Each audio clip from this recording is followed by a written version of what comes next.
Hello, and welcome to the mentorDINO podcast. I'm your host, Caitlin Rossier. I am an architect and founder of mentorDINO. Join me each week as I speak with amazing professionals in and around the architecture, engineering, and construction industry, as we are all part of a larger interconnected community. We discuss everything from career stories, lessons learned, and advice for others finding their own unique career path. Thank you to all of our current subscribers, and if you're new, welcome to the conversation. And if you like this episode, please do me a favor by hitting subscribe, like, or share it with a friend. It really helps others be able to discover this resource and support them on their own unique career journey.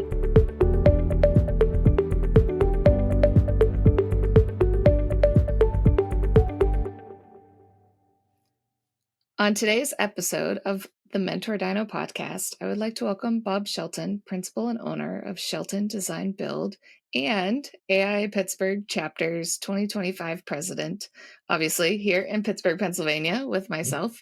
So thank you, Bob, for taking the time to speak with me today. Thanks for having me. Appreciate it.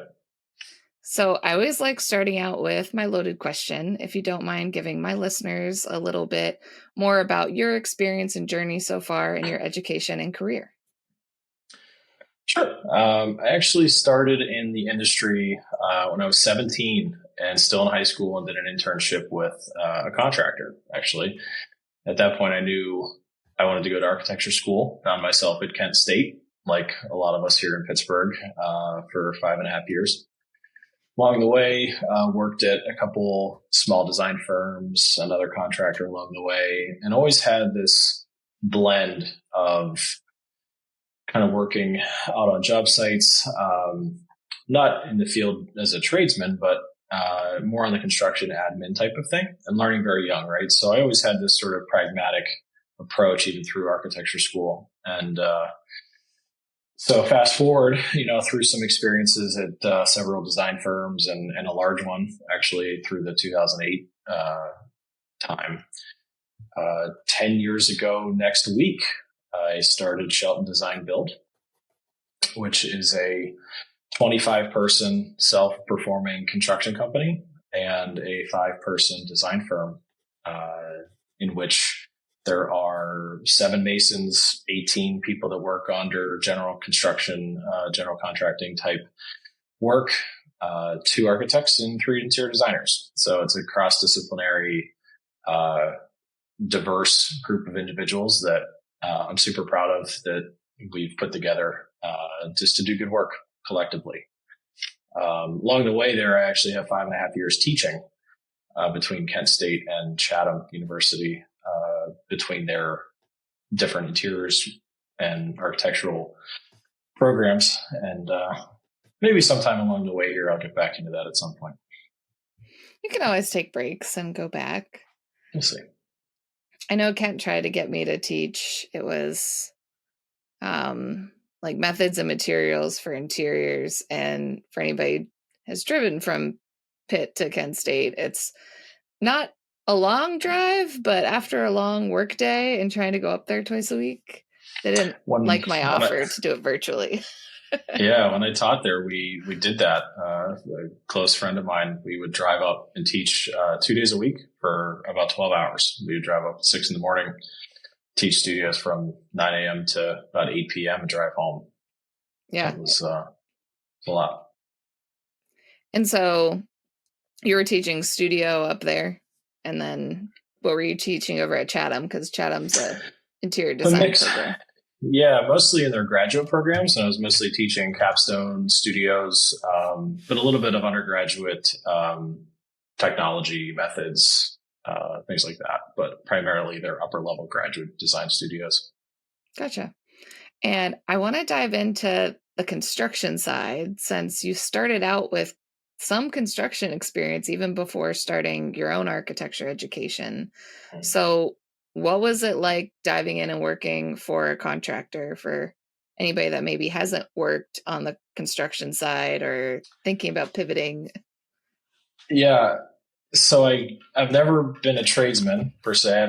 I'm not mechanically inclined in that way, but I grew up in a family of tradesmen, right? So my father is a stonemason bricklayer. My uncle is as well. My other uncle's a plumber. I grew up in it, right? I grew up in a household that had, union bricklayers, and all their friends were tradesmen, and somehow that stuck with me. And when this internship popped up in high school, I was literally copying prints in a GC's office, right? And just getting that ammonia smell all day as a 17-year-old.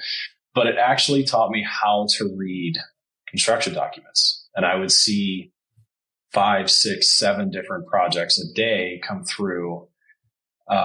So by the time I was 18, I was doing material takeoffs on construction documents, and I'm learning how different architects draw, and I'm learning what details are important, or I'm searching drawing sets to find pertinent information to get what I'm trying to get out of it.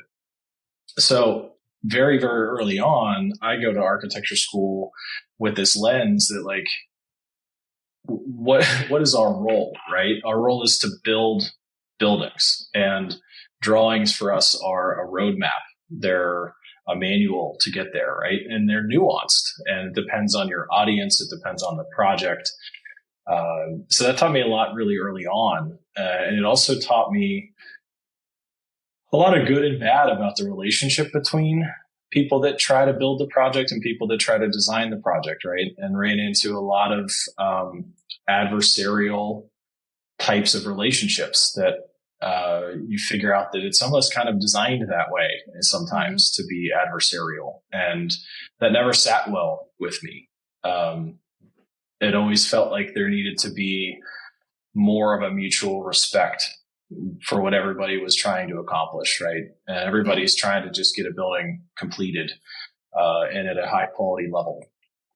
So fast forward a long time, that was really the foundation of the sort of culture and office and studio that I wanted to create, was that you could look across from you as you're designing a detail, and there happens to be a master carpenter sitting there who's going to be responsible for building the building. But way back 6-9 months ahead of that project going out, that master carpenter is helping you develop that detail, and you're drawing it according to that audience, because at the end of the day, that's what really matters, is communication to those who are executing, and having that mutual respect.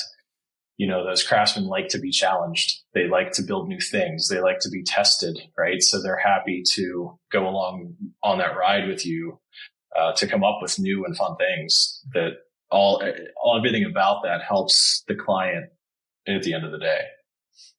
Yeah. And having that done during the design process side, because I've traditionally had that very straightforward architect and then over to the contractor and CA.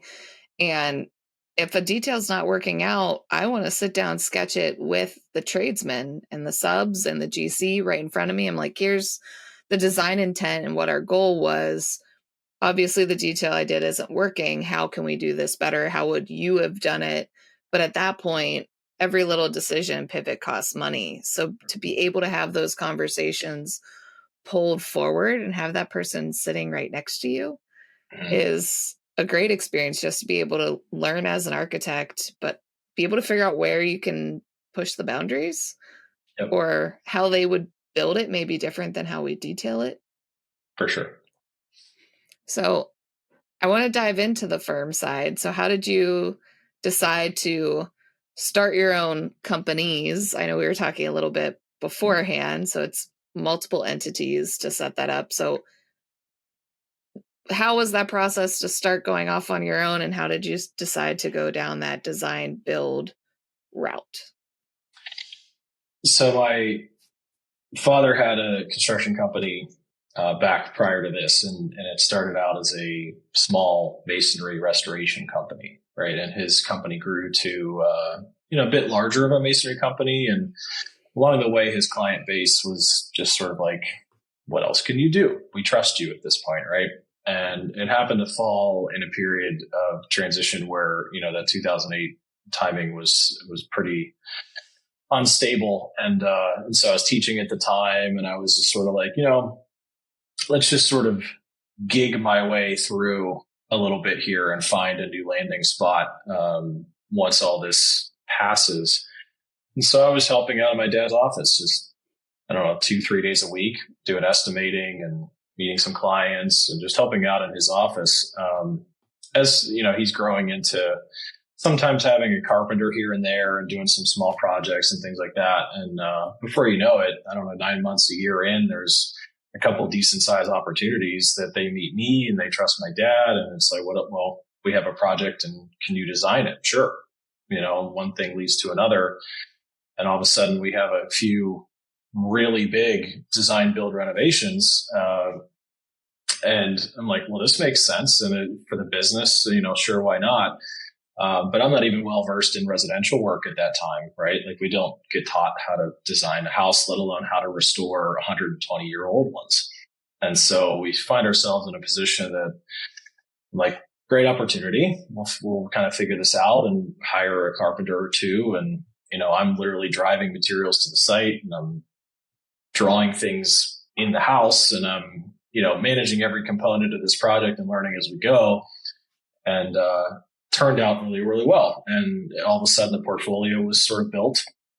And, you know, long story short, my father, also founded a nonprofit it's, you know, still around and, you know, he's moved on from it, but, Trade Institute of Pittsburgh, which does great work in the city here. And, he was the founder of that. And so at the time, the sort of donor base that was coming behind that entity said, you know, let's sort of pick one, right?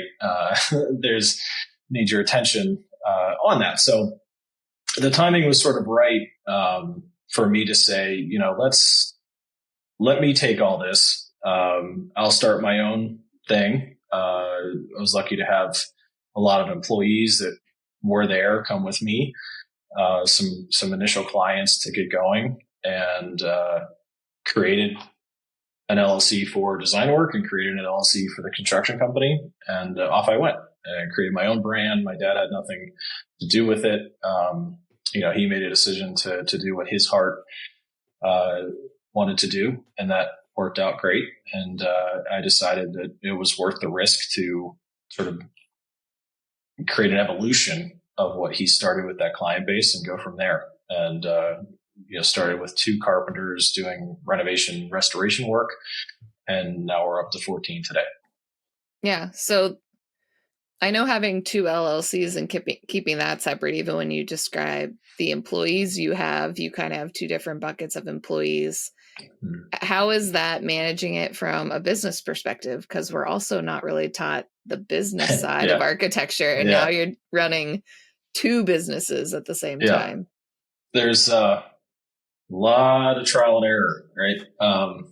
And just aligning with smart people, right? Well back, I did one of the University of Pittsburgh courses for small business, which was actually really, really great. Helped a lot, just understanding that it doesn't matter what widget you sell, you all have the same problems as a business owner. And getting into a peer group, getting into a CEO mentorship group, understanding that there are a lot of people that are going through the same thing. That's super valuable, right? And it took me far too long to get back into one. You know, I just recently did this past year and it really reignited a lot of good conversations. But, you know, as a sole proprietor, even as a larger company, you can have incredible people that work for you, but at the end of the day, you're still the only owner, right? Everything will still, at the end of the day, only fall to you. And that can be a heavy burden. And there's a lot of risk and there's a lot of things that you need to learn along the way. But that would be my biggest advice for sure to someone that might be wanting to start their own thing or trying to understand some nuances of business and small business. To get involved in something like the Institute at Pitt or other type of small business peer mentorship groups that teach you so much. Yeah. Do you have any difficulty finding tradesmen at this point or seeing into the future? I know I talked to a lot of contractors on the podcast as well, and we're up against, you know, the lack of people coming behind and having gaps in the industry, similar to us having gaps whenever the 2008 recession happened. There's a gap in the industry for those that were let go, and the trades have something a little bit different. And so you're dealing with both those dynamics. How has it been on the hiring side for the construction company side? Yeah, it's tough. I mean, our growth is not such that we need to hire a dozen a year, right? If we did, we'd be in big trouble. Perhaps that's why we haven't grown as much, because I know that we can't find that kind of staffing, right? Mm-hmm. A lot of our team has sort of organically grown. It's been a long game that they've played here, and I've been fortunate enough to have really long tenure with our people, and they get the time and space to grow into what they become, which isn't common for the industry necessarily, but it especially on the highly skilled trades, stonemasonry and high-end master carpentry in the residential space, it just does not, they're just not out there, right? And even if they're trade school trained or union trained, to do the kind of work that we do is still fairly uncommon. And so a lot of them come out of the maker type space. They were artists, or they made other kinds of things, or they, somewhat creative that just liked working with their hands and fit well in this kind of environment, and can kind of quickly get up to speed. And within a year and a half, if they really have it, they can really propel themselves forward. But yeah, it's certainly not like you just put a post up on Indeed and you've got, dozens of, commodity type employees for the same job applying. It's just not there. And I'm a huge proponent of trade schools, of trades training, of K-12 understanding of what a career can be in the trades. You can create such a great life for yourself very early on if you find out that, working with your hands is something you like to do. Along the way, you realize that, hey, you can work for yourself. You understand some business. You can set yourself up really, really well. Yeah. It's just a different path to take a look at. I'm curious where it'll go in the next 5-10 years, as I've seen more and more of those trades involvement, bringing in high school students so they can at least experience it and get out of the classroom and have fun with their hands. Yep. So how did you decide what, I know it was kind of just a natural progression to starting the business, but how did you decide what to focus on project type wise? Well, the portfolio, we sort of stumbled into the period style restoration, renovation type work for residential work. And that kept us in a sort of hyper local area of Pittsburgh for a while, quite literally 3 houses next door to each other on the same street, which kept us busy for a while, right? And you build that portfolio for a while, and for probably 6-7 years, almost exclusively did that type of project work. Then we realized that, maybe we would want to build a ground up house someday, and maybe we would want to build or design a commercial space one day. And we've gotten to do all of those things and have learned from them, good and bad, in doing so. But we just really fell in love with the concept of modern living, old space, aligned with clients that have values of taking care of the home that they bought. But they need to live in it a certain way, and having craftsmen touching it to make sure that it's going to sustain another 100 years, right? Adding on to it tastefully to expand to a growing home. And, all that just sort of spoke to the team that we had, and never felt like really deviating from that, because we were doing good work, and we were doing good work with people that we liked working for. And that goes a long way too. It's a very, very different client relationship when it's residential, right? You can work for this. We've done this. We can work for the same person in their business and on their home, and it's two entirely different clients. And, you form these very long personal relationships with these people as you're intrusively tearing apart their space. And you get to know the family, and the family grows up as you're going through these long-term projects with them. And there's just a soul to it that I think we're all very attracted to. Yeah. Soul in the architecture and soul in the occupants within it too, especially dealing with the older buildings. So I know that's something I've always appreciated from your firm's portfolio. And even I was looking for work. It's, you jump around Pittsburgh and you're one of few design build firms in the area. And then it's like, oh, what do they do? What kind of work are they going for? And you don't have to tear down old buildings. You can reuse them, repurpose them. I always like the older homes as much as I hate the low ceilings in my current house. I need to find an older home that has the taller ceilings. But I know I've always appreciated that out of the work you guys have done over the years. So, and celebrating 10 years of business is huge. Do you have any advice for those early years of firm ownership? I know you also just got back into the mentorship program, so wasn't sure if anybody in that group is kicking off that you relive any PTSD from starting out. I would just say you have to celebrate the wins, right? And you have to, you certainly have to be able to tolerate risk. And you're going to discover and uncover problems beyond the project stuff, right? Just as a business owner, things you could never even imagine in your own brain that you're going to have to navigate. So staying level, staying even keel, understanding that if you do good work and you can communicate that to clients, you're going to stay busy. You're going to lose some, you're going to win some. As long as you keep improving on process, your people stay invested. You just keep going. You just keep going.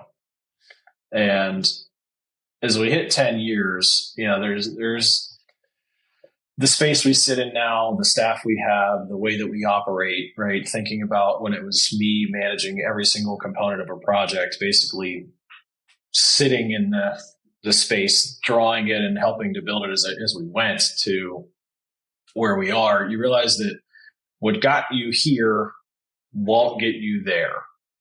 And at 10 years, right, I can't even imagine where 20 is. And I have to always rely on my team, what they're telling me, what clients are telling me, to always be open to changing. Always, at all times. Your staff's needs going to change. The projects coming at you are going to change. That happened at COVID, right? Mm-hmm. We never would have imagined we'd have as many rooftop decks built as we do, or exterior living spaces, right? The wave of projects that come are always going to change. So I like to think that my staff can always talk to me about what they feel about projects coming, about just general sense they get out there, how we may need to pivot to move forward, and to always be open to change and not getting too low when you lose them sometimes, mm-hmm. right? Because stuff's going to happen. And as long as you stay with it and stay committed to what you're building, you just keep grinding. And you find a group of peers that will support you through that stuff, right? And then they're there to celebrate those wins with you too. Yeah, because even if you're going after RFPs and proposals, you're not going to win all of them. That's right. It's not possible. So you can't be too bent out of shape if you don't get it. So it's move on to the next one, and the ones you do win, make it the best it can be. That's right. I mean, you're going to lose some. I've lost plenty that I thought I had for sure, and we're going to get some that I never thought we had a shot of. And you just keep grinding, right? You keep grinding, and you take the time at moments like this, right? It's 10 years is, I guess they say, longer than most businesses survive in this industry or most. But it's a testament to the group of people that are invested in the work that we do. Yeah. Are you guys doing anything special for like 10th anniversary, especially since it hits around the holidays? It complicates it a little bit because we are going to do, our normal celebration for the whole team, but in our subs and vendors, put a little bit on steroids this year for that. And but we're actually going to take the entire year really as the anniversary year, that we take our core, we take our team at large, and we really just continue to reimagine and refine what we do and who we are, right? We're going to reimagine potentially our brand. We're going to reimagine how we market. We're going to reimagine how we operate, and kind of just potentially just reinforce the fundamentals that we have. But instead of it just being me by myself 10 years ago, now I've got an incredible group that's imagining that with me, and they feel empowered to help kind of make this what they want it to be also. So we're going to go on this journey for the next 12 months to really either just reinforce or reimagine sort of what we are. Yeah. And I think it's important that you're bringing everybody in, because you're in a very different spot now than you were when you started, and taking the time to do it thoroughly too. It's not like a quick sprint. Hey, let's do everything at the end of the year. It's no, you're taking your time with it to make sure it grows right. But I wanted to pivot over to the AIA. I know at this recording, it's towards the end of the year 24. And so you'll already be in your presidency by the time this episode airs. But moving on into 2025 presidency for AIA Pittsburgh, we just celebrated our 125th year. So this will be 126 years for AIA Pittsburgh. What are you hoping to accomplish or look forward to for this role? Yeah. Oftentimes I get asked, what can you do in 12 months, right? Mm-hmm. And I've asked the same question to national presidents, and you get an interesting answer. You have to think very logically about what small impact you can make within 12 months that will actually be so impactful that it sticks around beyond you, right? And I don't have any feeling like I can create massive change, but there are some things that, as I've been involved with AIA, I feel like I bring a perspective to that I'd like to leave behind, right? I'm part of a generation in that 2008 crisis where there are tons of us still here but not here, mm-hmm. as it relates to the community at large in architecture, right? We've scattered into corporate and healthcare and in-house and materials and all over the place. And we're still here. We're doing well, but we're not connected as a community as we once were back as I remember it when I was just starting out, right? And so not just my generation, but just the way that the atmosphere is in Pittsburgh right now in general, I would love to focus on re-engaging and reigniting the fellowship. And hopefully the Beaux-Arts Ball kind of sparks that, right? Because that was the best energy I've felt at a community of architects in a really long time, maybe ever. And that really motivates me to get back out there sort of guerrilla style and just say, the firms, we know where you are, and we're going to engage you, and we want to listen to what you're doing and how we can help you, right? But there's still so much to learn and so much fellowship to be had with everyone that's been trained as an architect, licensed as an architect, kind of pseudo practicing as an architect wherever they are. So how do we re-engage all them, right? We understand your position may not necessitate you being person, AIA, but you've gone through it like we have, right? Mm-hmm. And it's positioned you in a good place professionally. So how can we tap into that collective knowledge again? And I think COVID might have really helped exacerbate our siloed nature. And, but it was a really good reminder at the Beaux-Arts Ball that there's so much knowledge in the city, and there's so much talent in the city. And so that's really one thing. And I, someone that comes from a sort of non-traditional practice, I hope to be, the face of that, to sort of bring everybody sort of back together. And into that, focusing on sort of public facing items, right? Our advocacy groups are very strong locally. The committee that we have in the chapter is a really strong component, as is YAF, as you know. So I'd like to just lean into things that just continually push how publicly facing we are as architects. Humanize us a little bit, right? We've said it for decades, but what can we do for the public to understand not only our value, but that we're here and we can solve problems. We can solve all kinds of problems, and we deserve a seat at the table. That's advocacy's done a great job locally of making sure that we do get brought up a lot more than we used to in terms of those discussions. That if a big roundtable is had or a big committee is had, an architect needs a seat at that. We can help solve those problems. It's still not great, and it still needs work, but those are the kinds of things I think I really want to lean into and to make sure that it's understood how many of us there are, even though we're kind of scattered.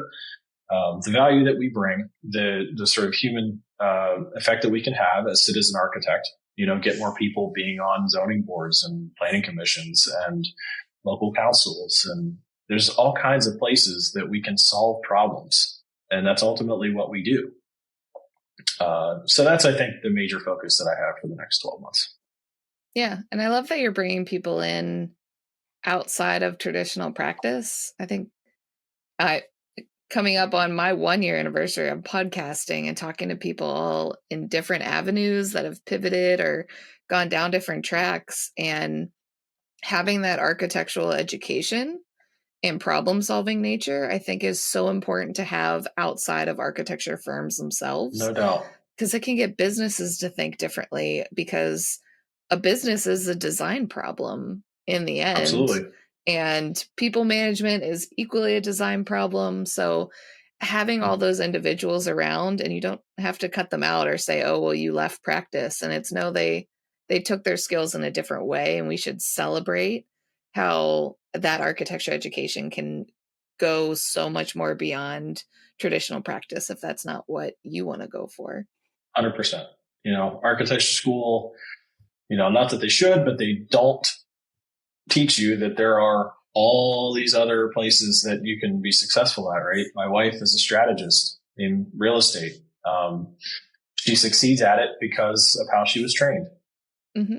Other people have held that role, right? Her problem solving, her training allows her to be really successful in that role compared to other people. So sometimes it takes doing one thing and understanding that, hey, I'm pretty good at that. And you evolve and suddenly you find yourself way away from designing a building. But you know what? There's still value there in the way that we problem solve. And doesn't mean you have to forget that you're an architect, right? And so and I think people have felt that way. It's like, well, I don't have anything to do with buildings anymore. And so I'm just going to leave this community, right? You still went through, that's a piece of you that you're not going to forget. You don't forget going to architecture school and going through testing, and, you don't just suddenly forget you did all that. And if you allowed fellowship somewhere to, get that shared knowledge out there, I think people will respond well to that. Yeah, I remember back to interviewing Stephen Albert, who works over at UPMC, and introducing him to the podcast. And when he does his introduction, he first says he's an architect, even though he works for facilities in a hospital. He's like, I never thought I'd be down this route. He didn't want to specialize in healthcare, but he just ended up down that path and loves it. But he very much stands by, I am an architect. Mm-hmm. And that is what I did. That is what I'm trained. And I got through the exams, and he's proud of it still and standing strong. So I love seeing that side of people when they kind of pivot and go that different direction. It also had me think, because I know yourself and Joy and others also started kickstarting a Kent State alumni happy hour. I know I missed the first one. I gave Joy a hard time that I missed it. But that was also a way that you guys didn't see how much Kent State grads have come to Pittsburgh over the years.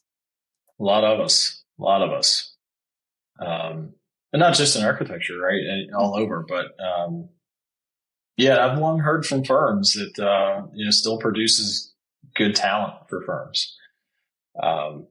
So the more I'm away, the further I'm away in time from Kent State, the more I appreciate it, for sure. Yeah, definitely. I know I went back for my reunion, and it was fun to see where people are. We actually had a fair amount of people that the dean was surprised how many people showed up. Oh yeah. From our year. But it was very interesting to see who is still practicing, who own their own practice, who's pivoted, where did they pivot, and how much that suits them as a person, because you really get to know people so well in studio over those 4 or 5 years. And it's, oh, you pivoted to that? That makes perfect sense. Like, there's no surprise. Totally tracks, right? Exactly. Yeah.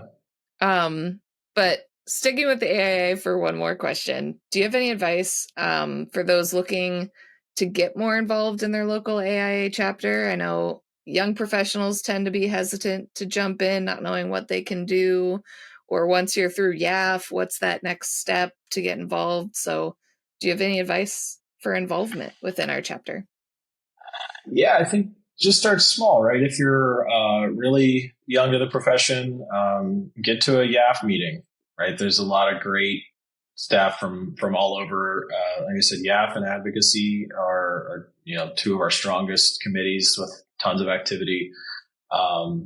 But if you're looking for other recent grads and just shared understanding of different firms and different projects, YAF is a great place to go, right? If it makes sense for you, we have an outstanding NOMA chapter here that we're obviously allied with. So they're a great group as well. And if you're headed into sort of that middle level and feel like you've got some foundation underneath you from a project perspective and just want to start to make a difference, right? I think getting into a committee of your choice, whether you work on healthcare practice, get to a healthcare committee. You want to get a seat at the table and meet with local officials with us and do some public facing work. Advocacy is a great place to get into. So we've got a plethora of different committees that are more than happy to have somebody that's motivated, and whatever may suit you professionally. Or since we've made a change last year and certainly expect it will be similar next year, get to BULD Pittsburgh. Get to our all-day educational event where you can get a mix of, classroom CEUs, but also some hands-on stuff. And you'll get around a couple hundred people and you'll just start to understand who the community is at large and network a bit, put yourself out there a bit, network through the vendors that are there. But, that's going to be coming up in the spring. And I think it's a great way if you're not at all used to what the local chapter does. I would, strongly suggest talking your firm into letting you get to BULD Pittsburgh next year. Yeah, it's so close. You don't need to get a hotel room or anything if you're local. Mm-hmm. I'll put a plug that I love the trades side from last year. I did all trades and I had an absolute blast. So I'll put my plug in. Yeah. Yeah, that was received well enough that we certainly don't want to mess that up, I don't think, going forward. So that was it was great to see a very different demographic come for that too, which was really great energy to see. Yeah, because it was definitely a mix of senior professionals and young professionals, since I went to all 4 of those sessions and seeing the variety. And it was nice to see the senior professionals still having similar questions. I'm like, okay, I don't know that either. But they're coming at it in a lens of, typically they're either hitting issues in the field or how's this supposed to be done so they can catch it. And young professionals are just soaking everything in. But it was definitely fun. So definitely recommend it next year for anybody looking to go to BULD Pittsburgh. Yeah, we'll try to keep that up. Yeah. And I even ran into somebody that drove in from Cleveland for that event when they saw they were doing so many trades events, and he also did all the trades for the entire day. So, it's going beyond our own community and leaving Cleveland to come down here. Yeah, that's great. And we kind of try to keep the momentum going on that. Yeah. And I always like wrapping up my podcast with this final question. And it's, what advice do you have for young professionals just starting their career? I would say balance any desire you might have to hop around quickly. Balance that with making sure that you're getting really deep project experience. And it may not necessarily be the project types that you want to maybe work on forever. but make sure you do enough of it that you really know it. And not just design, beg to get on CA, right? Absolutely learn how to build things. Get yourself around CA architects, get yourself in the field, get yourself aligned with the senior PMs, understand how to detail, right? Those things will translate to other project types. You can weave your way around and get into the project types you like later, but make sure you stick around somewhere to the point that you're trusted enough to get that depth of knowledge instead of scraping the tops of a lot of things and then finding yourself in a position later on that you're kind of now grasping and trying to go backwards to get the depth of information that you really need to succeed. Really understand it. But above all else, right, we are trained to design buildings, and don't let the temptation of software let you try to shortcut that to understand how we actually build. We need to understand how we build things, and to create really good relationships with contractors and clients down the line, and for a whole host of reasons, right? Understand what it takes, who it is that does it, the sequencing of it, and the nuances and complexity. It's the most complex thing you'll ever learn, to really learn the construction process. And that will inform so much about what you do in the design and documentation phases of projects. Your language in documentation will become so much more informed by understanding all that. Literally beg to get on CA, seriously, even if it's in an assistant level. And then finally, just to understand and go back to what we were sort of talking about, understand that there are a lot of different ways you can be successful as an architect. And I think it's an incredible step to get to the point of licensure. I recommend it to everyone and anyone, even if you think you may pivot outside of a traditional practice, right? I think it's a badge of honor that no one can ever take away from you for everything that we've gone through. But understand that there are skills that we've been taught now that you can be successful in a lot of different ways in a lot of different places. And it may take you a while to really see and understand what they are, but just know if you put the time in and learn early on and be trusted by who you're working for, eventually you will start to see those little windows, those little cracks open up, and realize that there's a path that suits exactly who you want to be. Yeah. And those are both very important, because I know I get worried if I see a resume where they've hopped around a bunch. And sure, if I talk to anybody outside of architecture, everybody's more taught to bounce around, but our projects aren't done in a month for the most part. Like, you need to learn from the mistakes. If you're only doing the design and not seeing it in CA, you're not learning from your own mistakes. And it's still different if somebody even does come back to try to hunt you down to teach you what you did wrong in that. And I know I did a lot of CA to start my career, and it was a lot, and I was very stressed, but it's really informed who I am as an architect. So even you explaining that mindset and view, I'm thinking back on how I look at drawings very different because of experiences in CA and how I've talked to different supers and trades on how they're building stuff. And it's coming through it at a different lens to read the documents differently than the design way we learn in school. For sure. So, and if anybody has any additional questions for you or wants to reach out to do a local project, since you can do both the building and the design, what's the best way to get a hold of you? SheltonPGH.com. And I will put it down below in the show notes, and also put a link to AIA Pittsburgh to help support you for 2025. So hopefully we can see you guys at Build Pittsburgh, no matter what city you're in. So anybody listening up in Cleveland, feel free to come back down again next year. But Bob, I wanted to thank you again so much for taking the time to speak with me. And I'm glad I was able to grab you ahead of your presidency starting. So absolutely. Really appreciate it. And celebrate 10 years. So we will do that.